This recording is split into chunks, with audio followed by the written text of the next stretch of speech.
வீட்டில் நிலவாசலில் மஞ்சள் குங்குமம் வச்சு சாமி கும்பிட்டு 2 மாதம் கிட்ட ஆக போகுது. ஃபேமிலியில் ஒரு கண்டோலன்ஸ் இருந்ததுனால அத்தை ஒரு 2 மாதம் மட்டும் சாமி கும்பிட வேண்டாம்ப்பா, கோயிலுக்கெலாம் போக வேண்டாம்னு சொல்லியிருந்தாங்க. நம்ம எந்த விஷயத்தை மதிக்கிறோமோ இல்லையோ, இறந்தவங்களுக்கு கண்டிப்பாக அதுக்கப்புறம் என்ன மரியாதை கொடுக்கணுமோ அதை கண்டிப்பாக கொடுக்கணும். இதை நிறைய பேர் நம்புவாங்க, நிறைய பேர் நம்ப மாட்டாங்க.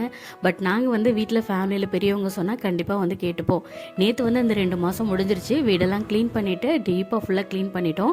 காலையில் எந்திரிச்சதுமே இன்றைக்குமே ஒர்க்கிங் டே தான், லீவ் இல்லை. 2 பேர் பெர்மிஷன் போட்டு தான் கோயிலுக்கு போயிருந்தோம். பக்கத்தில் பேரூர் பட்டீஸ்வரர் கோயிலில் கும்பாபிஷேகம் பண்ணியிருந்தாங்க. அந்த 48 நாள் மண்டல பூஜை நடந்துகிட்டே இருக்கும் இல்லையா, அந்த நாளில் நம்ம போய் சாமி கும்பிட்டோன்னா ரொம்ப நல்லது. அந்த கும்பாபிஷேகத்தில் கலந்துக்க முடியலன்னா இந்த மாதிரி சாமி கும்பிட்டுக்கலாம். இந்த கோயிலுக்குன்னு பார்த்தீங்கன்னா ஒரு தனி வரலாறு பெருசாக இருக்கும். பார்க்குறதுக்கு அவ்வளோ கிராண்டாக சூப்பராக இருந்தது. நல்ல நிறைவாக சாமி கும்பிட்டு முடிச்சுட்டு கோயிலேருந்து கிளம்பும்போது ஒரு 10:30 மணி கிட்டே இருக்கும். இன்றைக்கி நாங்கள் 2 பேருமே லீவ் போடல, பெர்மிஷனில் தான் இருந்தோம். ஸோ அடுத்து லீவ் போடும்போது குலதெய்வம் கோயிலுக்கு போகலான்னு பிளான் பண்ணிவிட்டு ஒரு 10:30 மணிக்கு கடைக்கிழமை